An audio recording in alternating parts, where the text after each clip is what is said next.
Hello, and welcome to another episode of Work Liberated. My name is Margaret Graziano, and I am the host of the podcast Work Liberated. If you want to take power and control over your experience of working, this is the place to learn to do it. Welcome, Janet Gregory. Janet comes with us with over 17 years providing strategy and business development consulting. She just recently authored a book called Age of Freedom.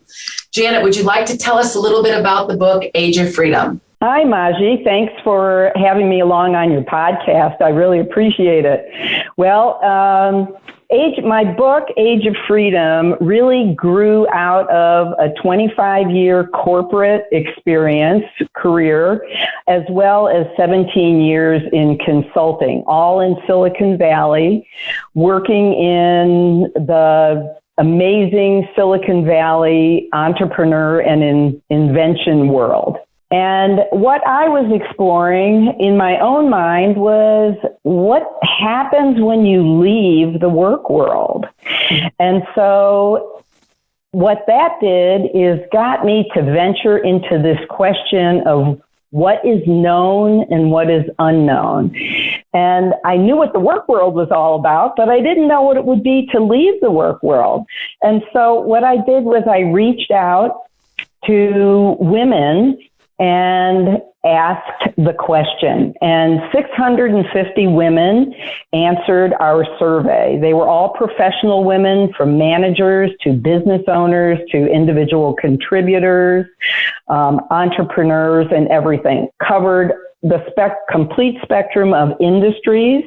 And if you wanted a snapshot of the 650 women that answered our survey, that is also located in the appendix for the book.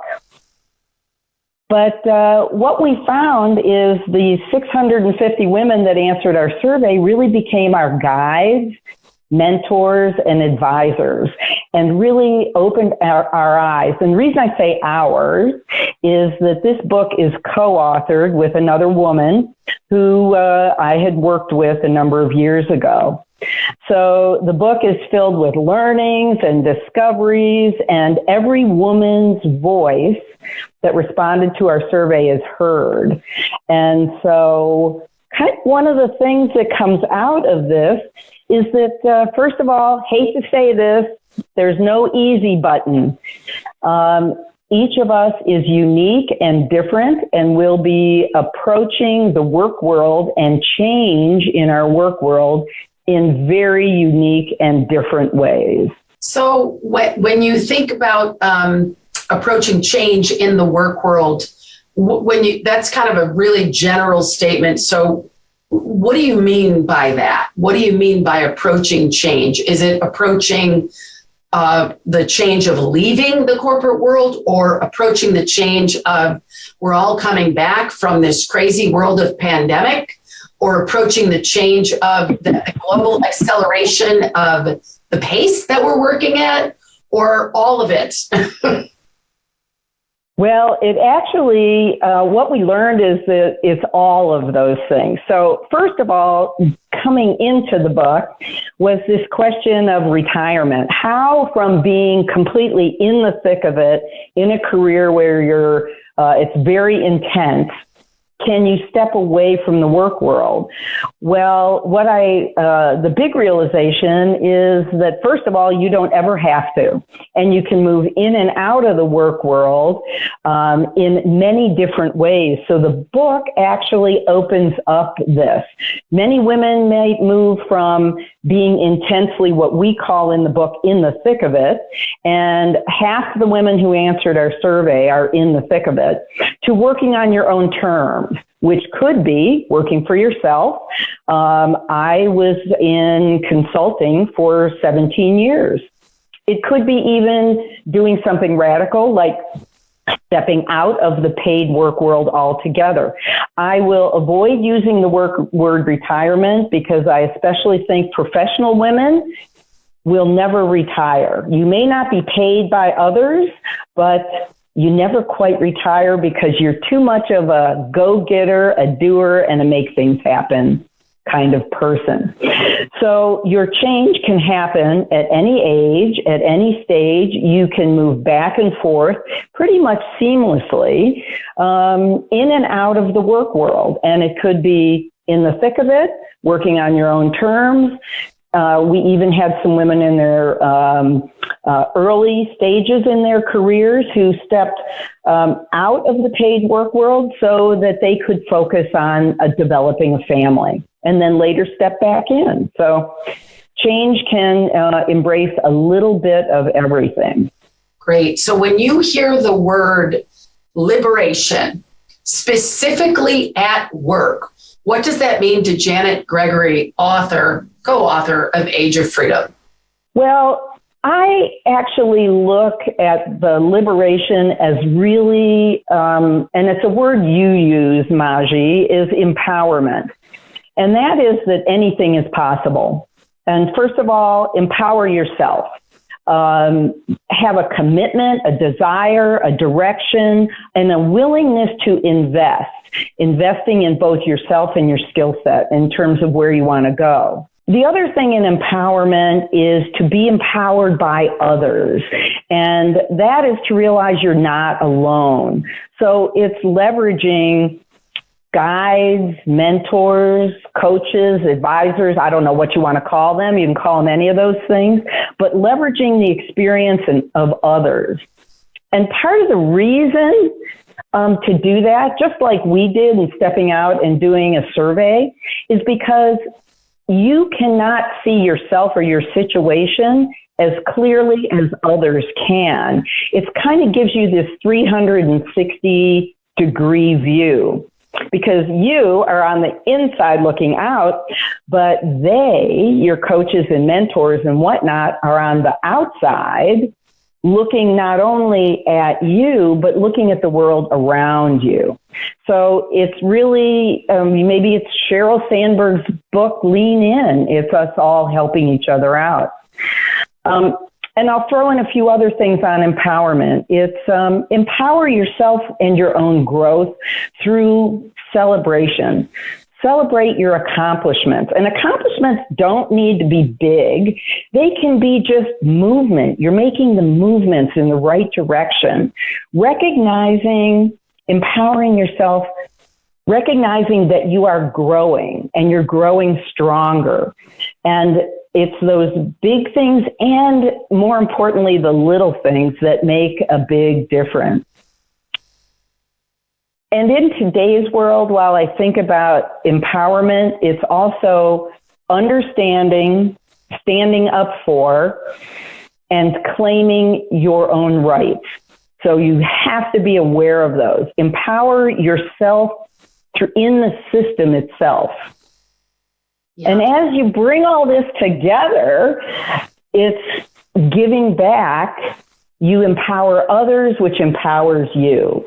And so I see this really as a very cyclical kind of thing. So the liberation is, I'm stealing the word empowerment, which you use a great deal, that I think is so important.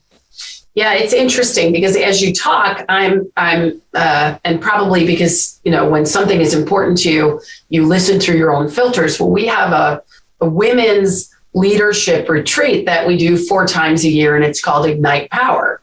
And it really is about liberating the human spirit of the woman at work and in life. And what it means to me as I'm listening to you is it's really about taking ownership for your own experience of life and work. And whatever that looks like if you don't like the work you're doing, if you don't like the people you're doing it for, if you don't feel like you're fulfilled and you can't get fulfilled in the job and you can't make things different, then maybe liberation means hasta la vista, baby, and I'm going to be part of the great resignation. Or maybe liberation means it's time to start your own business. So for you, Janet, when you took the journey of leaving corporate and moving on to be a consultant, can you share with us what that was like for you? Okay, well, that happened too easily for me. When I first stepped out of, so I've worked for 4 companies. My last 2 companies were startups.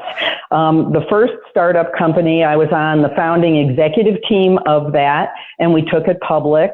My second startup was actually a turnaround, which we also took public. So when I left those 2 startup companies, my network, if you will, empowered and liberated me and kind of sucked me into the whole world of consulting. And we talk a lot about this in the book on how to start your own business and why that kind of business like consulting works for some, but not for others, and how to find this out for yourself. So there really are sort of 3 things that we investigate when you get to the end of the book. It all kind of brings it together that help you find that right place for you at the right time. And the 3 things to get in touch with yourself is, first of all, and most important, is your core values. And that is a combination of causes, basic rights, your fundamental principles. You may be unhappy at work because perhaps the workplace that you're in does not share your same fundamental values. So you need to investigate this. So these things are important. And that's part of the investigation, which is your personal investigation. Are you satisfied? Are you willing to take some risks? You ask yourself those 7 WH questions, the who, when, where, why, how, and how much. And am I happy? And is my whole wellness structure working for me? Because women are multidimensional. And then finally is having that action plan, like building around this, your action and your inspiration for doing things. In business, if you're in a structured business environment, you probably have a development plan for you at business, expanding your expertise and growing and blah, blah, blah. Well, do the same for yourself personally. Yeah. I read an article, this was a gazillion years ago. It was in HBR, Harvard Business Review, and it talked about a master's degree. Master's degree takes you 2 years. You read 1 book a month, and you tell everyone you know, you network, because you're networking with people in whatever your degree is. Well, why can't you do be your own master's degree? Read every book and that you can find. So read 1 book a month. You can do that. Read a book a month. I'm not saying 1 a week, 1 a month. Read a book on the subject, and you can be an expert in photography if you want. Tell everybody you know that you want to do this. I need to liberate myself from work, or I want to be a photographer. I don't know. But you will find in 2 years, you will tap into an amazing network and the expertise in that field. So you can liberate yourself with your own development plan. So those 3 things, your core values, your personal investigation, how you're feeling about yourself, and a development plan for yourself are those critical things that put you on the leadership journey of you. Yeah, that's fabulous. So it's so interesting because in the podcast before this, I had a very different kind of coach. She works on neuroscience and leadership, and same thing. It's all about alignment, which I don't think there's an accident. The company that I run is called Keen Alignment, but it's about really aligning your heart, your head, your spirit, which has nothing to do with religion or God, but it's your internal light, with your passion and with where you're going and how you earn your money. So you mentioned something, and I'm not picking on you. I'm just curious. You said women are multidimensional. Does that mean men are not? Well, I am not going to say men are not, but our survey went out to 650 women, so I've got their voices. I have had many men read the book and say, this isn't just for women.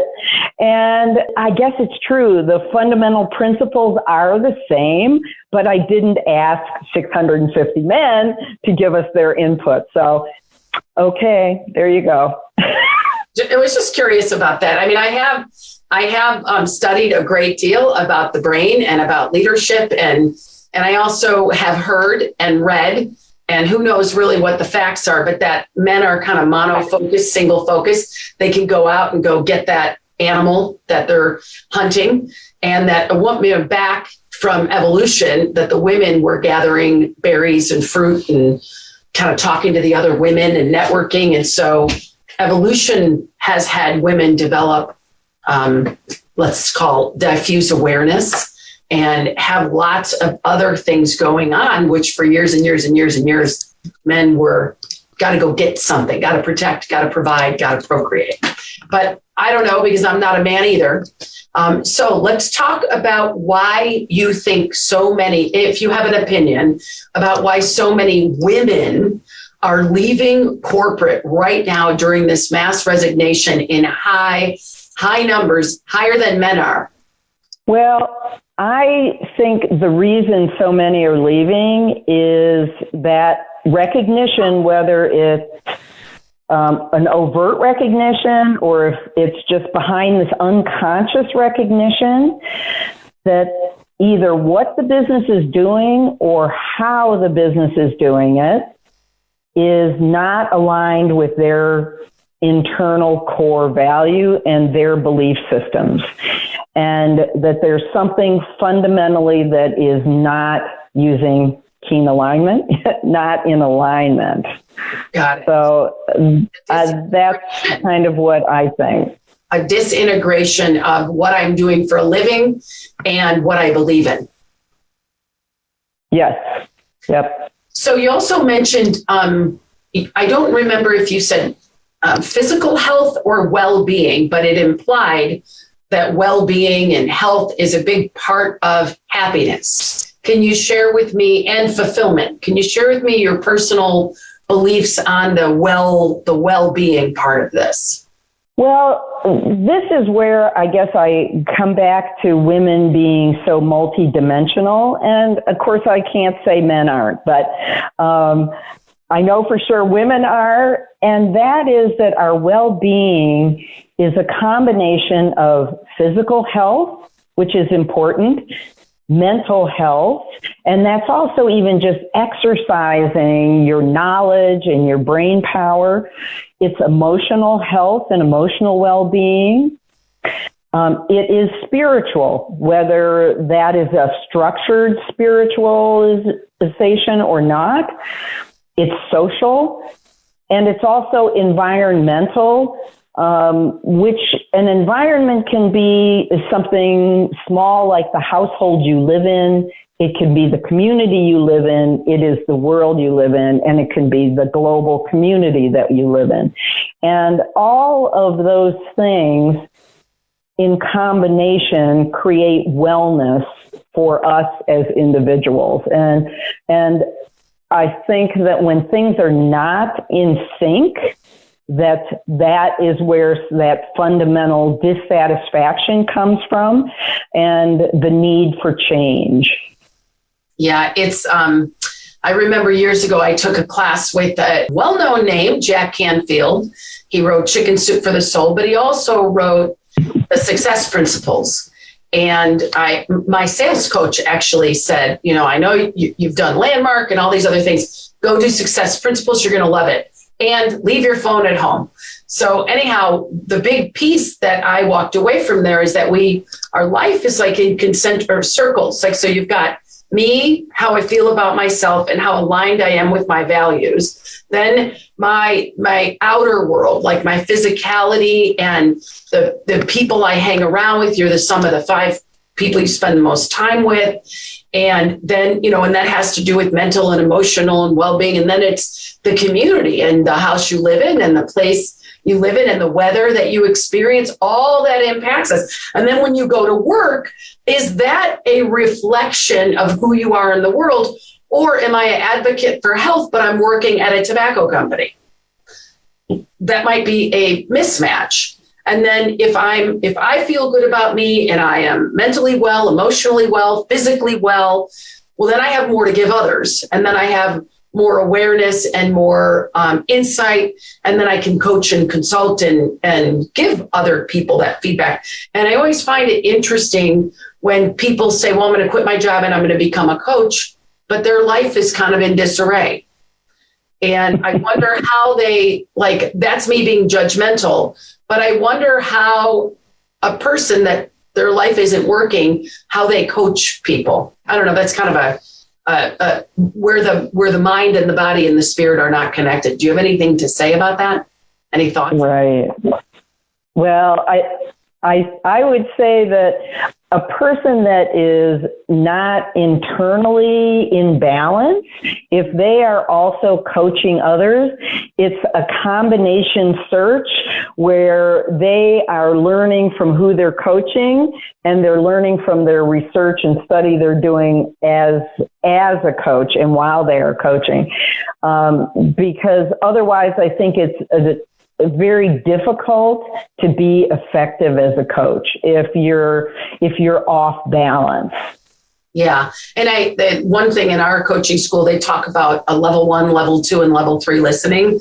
Level 1 is the filter that everything Janet says, I'm listening to, well, how does it affect me? And what would I do? And so now I'm coaching Janet about what I want to do versus what Janet wants to do.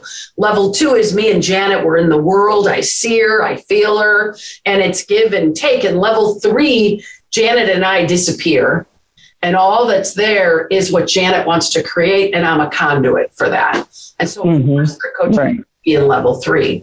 So I'm just reading about this alliance, about this Kickstart Alliance. Tell me about the Kickstart Alliance. What do you do there? How do you help people there? What is it all about? Well, we're fundamentally a sales and marketing consulting group. We founded the organization 20 years ago, and it's really about aligning companies and their products and services with customers, and that alignment being multidimensional. I was the lead of the sales practice there, since the majority of my career has been in sales and product marketing. And then we also have key consultants that are doing customer success and how do you reach out in marketing and keep those messages consistent and powerful and also very authentic so that you are not reaching beyond what your product capabilities are, because sometimes we share our hopes and dreams. Companies will share hopes and dreams of what their products and services are as opposed to what they actually are and what they do. And so helping customers stay in alignment with that. One of the experts on our team also focuses on customer advisory boards and partner advisory boards. So listening to those key constituents in your overall delivery chain as you're bringing products and services into the marketplace. So I hear that with the book Age of Freedom, it's about a personal alignment with me, myself, what I do for a living. And then your business is about having people or companies have their products in alignment with their products really do. Yes. And also being aligned with their customers and listening to their customers. Oftentimes that is a key voice that's not heard around the planning table inside companies, is what do the customers really have to say? Or if they have a multi-stage delivery mechanism for bringing products and services to customers, listening to all those that are in that delivery chain. And that is just critical for success. is to really listen to all of them. So now, besides being in alignment, I do my work, I take care of my body, I take care of my spirit, I take care of my health. Now I decide I have three options. I'm going to go start my own company. I'm going to go and work for another company that's already doing what I want to do, or I'm going to go consult for many different companies. How does a person that wants liberation and is hungry for it and is doing their own work already, they've explored their values, but now they have three doorways. I can start my own and be the boss.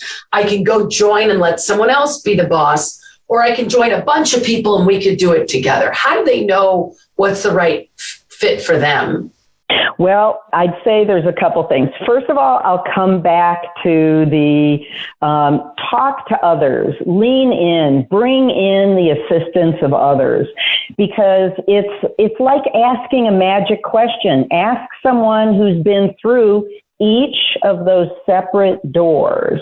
So it's probably three people if there are three doors you're evaluating going through.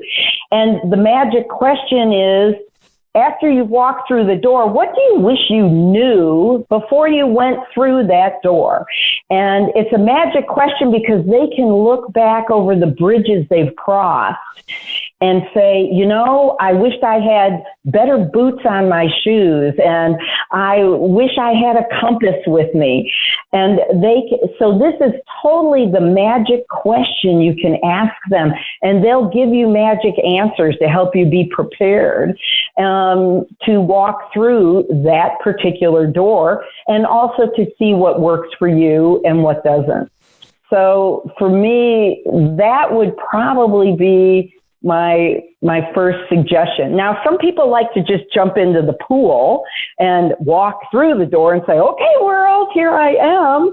And you can do that too. But do know that you're going to probably stub your toe and scrape your knee and, you know, bump your shoulders against the wall.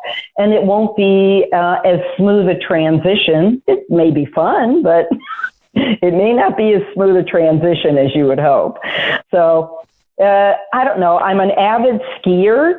So it would be to me like deciding one day, I've never been on skis before or even watched it on television, but I want to go skiing, strapping on boots and skis and just sending myself off a hill.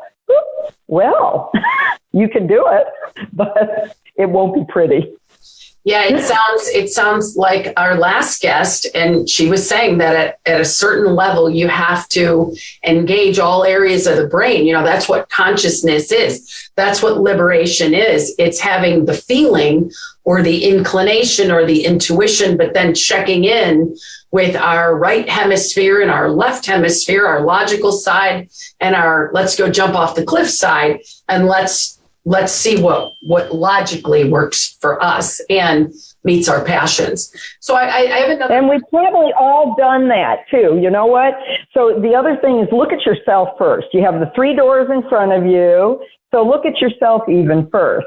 When did I just jump in and what was the outcome? And would I do that again, or would I do something a little differently? And then also look at yourself when you'd made a more thoughtful move where you had done more planning and research and understanding before you made the move, and get the feel for yourself on which one was comfortable and which one you're either ready to do today. Some days the risk is like, I need to go for it. And you do want to just jump off the hill. The first time I went skiing on a black diamond, you know, you have to do it the first time. I guess you do. I don't do black diamonds unless it's an accident.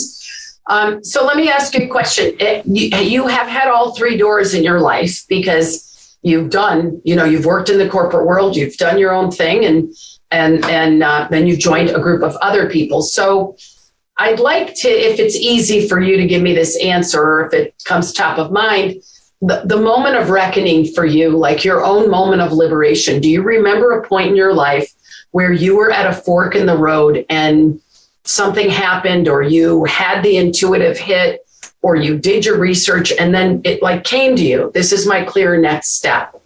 Oh, that is, you know what? I'll wake up at 3 a.m. and have a good answer to that question. I will tell you there have been so many interesting transitions for me. You know, early in my career, this was when women started moving into leadership roles. And, you know, there were many times where other women hadn't walked those paths before. So I just kind of went into it boldly, you know, so I got my boldness behind me. I was fearless on the outside, not on the inside, and just kind of went for it. There were other times when I had done more preparation. And then there's other times where I got in like consulting. I jumped into the consulting world. I loved it. And I found out, though, I missed the collaboration of a business environment. And so I sought out other consultants, and that is how we created Kickstart Alliance. So I experienced the exact same thing, which is why I have people working at Keen Alignment with me, because it is when you don't have anybody to brainstorm with and anybody to collaborate with, and it also isn't as much fun for me, at least, because I'm a collaborator. All right, next question. You're a pilot. I imagine that if I was a pilot, and I'm not, but that I would experience such liberation in not the climb, but once the plane is at this level, not that, but here. And I make all that up because I'm not a pilot, but give me the sense of, like, how many women pilots are there? I mean, there's more and more coming, but first of all, I want to know how many women in your circle that you know that are pilots. Okay, well, first I'm going to ask you an overarching question. Of all the pilots that there are, what percentage would you guess are women? 10%. 10%? My guess was 20%, because in the community that I live in and was working in, I met so many women pilots. I was guessing it was 20%. Well, it turns out that I got my pilot's license, and I've had it now for 10 years, is that I'm part of the 7%. Wow. Only 7% of all the pilots in the world are women. Wow. Most of that 7% is actually here in the U.S. Women pilots, by the way, fly just the same way as men pilots. It's all the same. And from a liberation standpoint, I know many aerobatic pilots that are also do show performances. And by the way, there's an all-woman air show coming up shortly that's got all air traffic controllers are women, all the pilots are women, the air boss is a woman. It's actually totally a fun thing. So where is that? I don't have the location at my fingertips, but I will get that for you. I think Vivian is Googling it right now. All women's air show. That's very cool. Oh, yeah.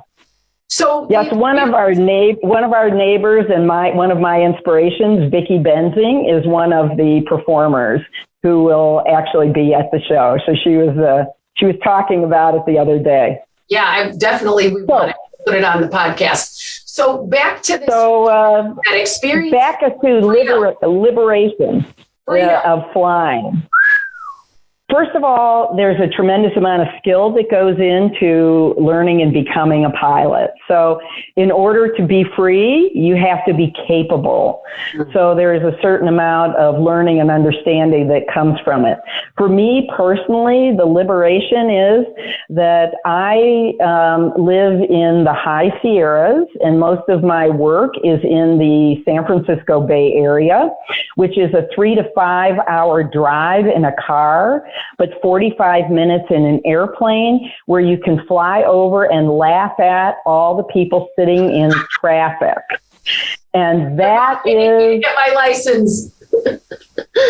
That is freedom and liberation. So, yeah, that's great. So, and by the way, there's no, I don't have to go through security. I just can hop in a plane and away I go. So that's inspiring. So do you own a plane or do you rent a plane? Well, I will tell you it's actually both. So I belong to a flying club, and that was where I learned how to fly. And you basically then just rent the plane when you need to use it, and someone else manages it and maintains it and that kind of thing. But my husband and I also do own an airplane, which I also fly as well. How exciting. So it's funny that you said, it's not just freedom. There's a lot of discipline that goes into learning to fly. I don't know why I get fuzzy on this thing every time I move. When I studied the brain and the brain on leadership, we all heard about the brain on drugs, but the brain on leadership, and all these people that quest for freedom, they want freedom, and that comes from the right hemisphere. Well, there is no freedom without structure, because if there's no structure, then freedom turns into chaos, which I imagine is the last thing you want from your pilot. That is true. I will tell you that's interesting, the parallels. There's a lot that I've learned in flying that has also helped me better understand even business. And like one of a simple thing is coming in for a landing. If you have a stabilized approach when you're coming in for landing, the landing is seamless. And you and the passengers don't even notice that you've touched the ground almost. But if you're not coordinated, then things can be a little bumpy and rocky. And you know what? The interesting thing, it's the same in business as it is in an airplane. And so I love to see those kinds of parallels. Well, I would love to fly with you and get a coaching during the flying, because I could see all the parallels as you're talking about it.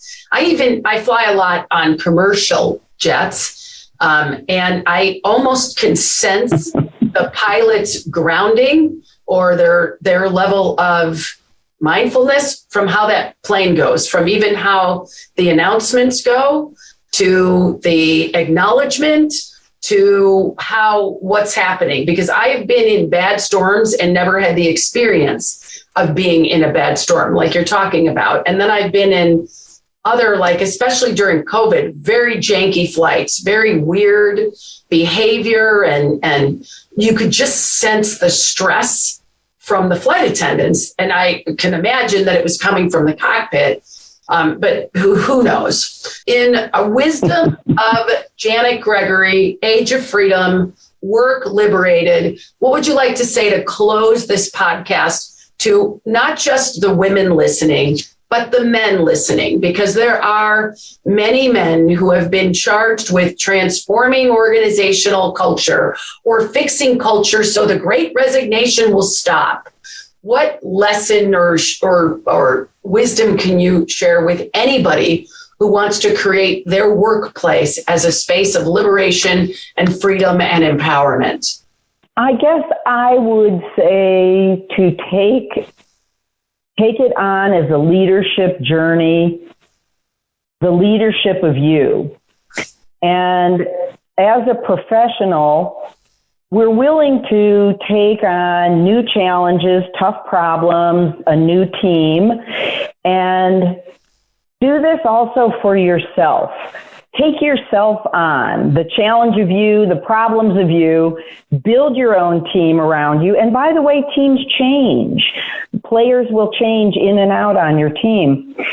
Know that you are going to transit from known to unknown. So look for other guidance and advice.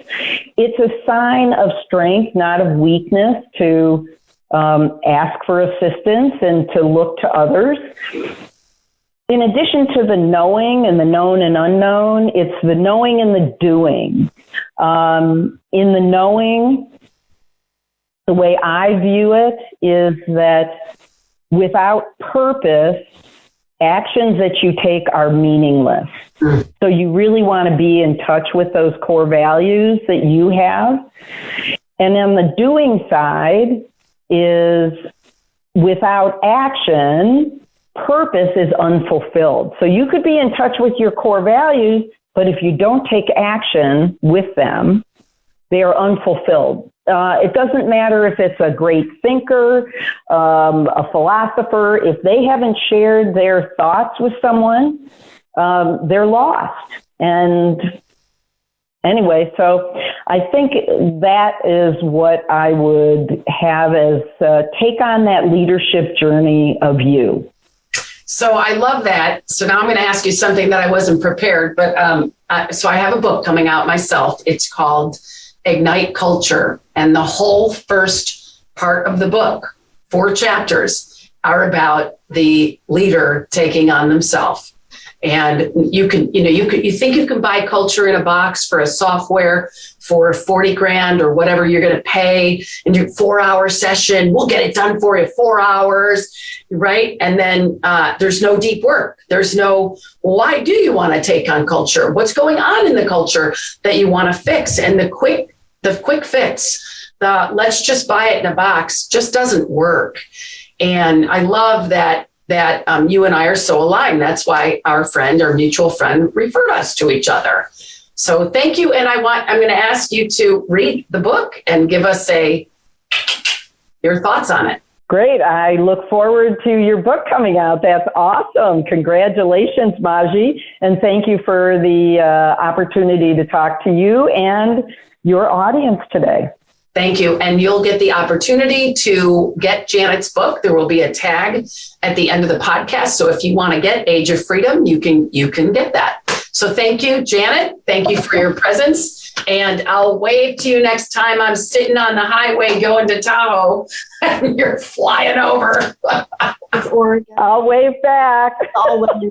Oh, it's in Oregon, the all women. So what is it? We have to say it now because Vivian found it. It is the Oregon International Air Show. Oregon International Air Show. And when is it? May 20th to the 22nd. Oh, May 20th to May 22nd coming up. Well, how exciting.